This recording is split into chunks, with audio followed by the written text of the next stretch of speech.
व्यवहार बुद्धि के बिना पंडित भी मूर्ख होते हैं। एक स्थान पर 4 ब्राह्मण रहते थे। चारों विद्याभ्यास के लिए कान्यकुब्ज गए। निरंतर 12 वर्ष तक विद्या पढ़ने के बाद वे संपूर्ण शास्त्रों के प्रांगत विद्वान हो गए, किंतु व्यवहार बुद्धि से चारों खाली थे। विद्याभ्यास के बाद चारों स्वदेश के लिए लौट पड़े। कुछ दूर चलने के बाद रास्ता 2 तरफ था।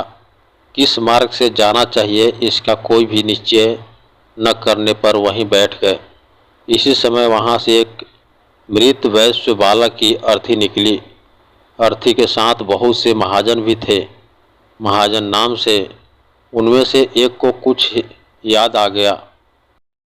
उसने पुस्तक के पन्ने पलटकर देखा तो लिखा था, महाजनों यन गतः स पंथा, अर्थात जिस मार्ग से महाजन जाए वही मार्ग है।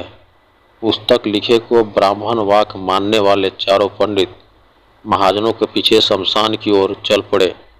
थोड़ी दूर पर शमशान में उन्होंने एक गधे को खड़ा देखा।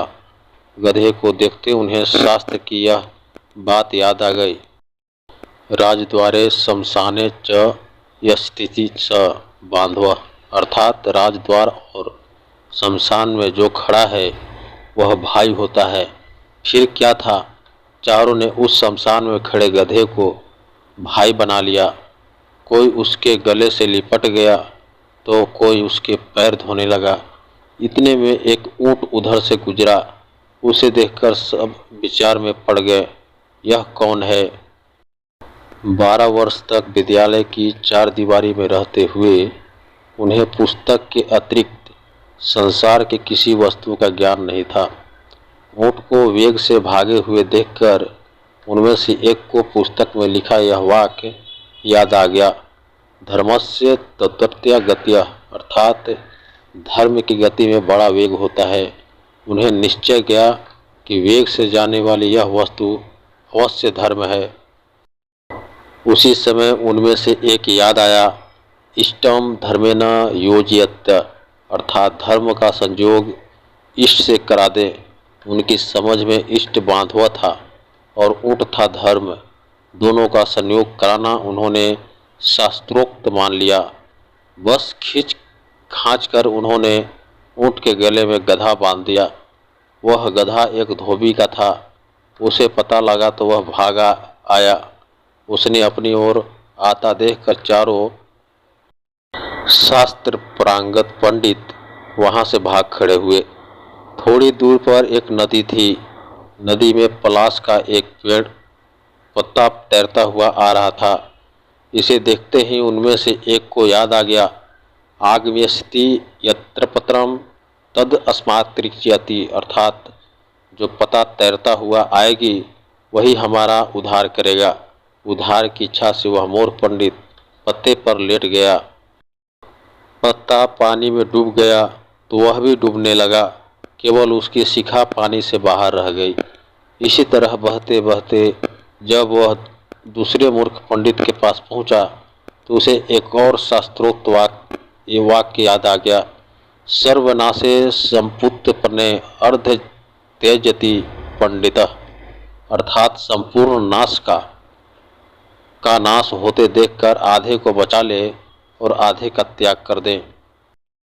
यह याद आते ही उसने बहते हुए पूरे आदमी का आधा भाग बचाने के लिए उसकी शिखा पकड़कर गर्दन काट दी।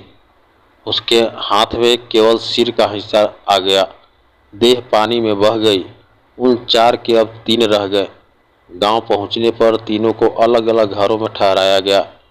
वहां उन्हें जब भोजन दिया गया तो एक ने सोमियों को यह कहकर छोड़ दिया, दीर्घसूत्री विनश्यति, अर्थात दीर्घ तंतु वाली वस्तु नष्ट हो जाती है। दूसरे को रोटियां दी गई तो उसे याद आ गया, अति विस्तार विस्तीर्ण तद्व्यन चिरास्वम, अर्थात बहुत फैली हुई वस्तु आयु को घटाती है। तीसरे को छिद्र वाली वाटिका दी गई तो उसे याद आ गया, छिद्र वासना बहुवली भवंती, अर्थात छिद्र वाली वस्तु में बहुत अनर्थ होते हैं। परिणाम यह हुआ कि तीनों की जग हंसाई हुई और तीनों भूखे भी रहे। व्यवहार बुद्धि के बिना पंडित भी मूर्ख ही रहते हैं। व्यवहार बुद्धि भी एक ही होती है। सैकड़ों बुद्धियां रखने वाला सदा डावाडोल रहता है। उसकी वही दशा होती है जो सत बुद्धि और सहस्त्र बुद्धि मछली की हुई थी। मांडू के पास एक ही बुद्धि थी, इसलिए वह बच गया। चक्रधर ने पूछा, यह कैसे हुआ? स्वर्ण सिद्धि ने तब यह कथा सुनाई। यह चार पंडित की कहानी आप लोग को कैसी लगी? आई होप ये कहानी आप लोग को ज़रूर पसंद आई होगी। इसी कहानी को देखने के लिए इस वीडियो को पूरा आप लोग वॉच करेंगे और ऐसे ही कहानी देखने के लिए हमारे इस चैनल को सब्सक्राइब कर बेल घंटी को जरूर प्रेस करेंगे। तो फिर मिलते हैं नेक्स्ट टॉपिक में एक और शानदार वीडियो के साथ। तब तक के लिए जय हिंद दोस्तों। आप लोग अपना ख्याल रखेंगे।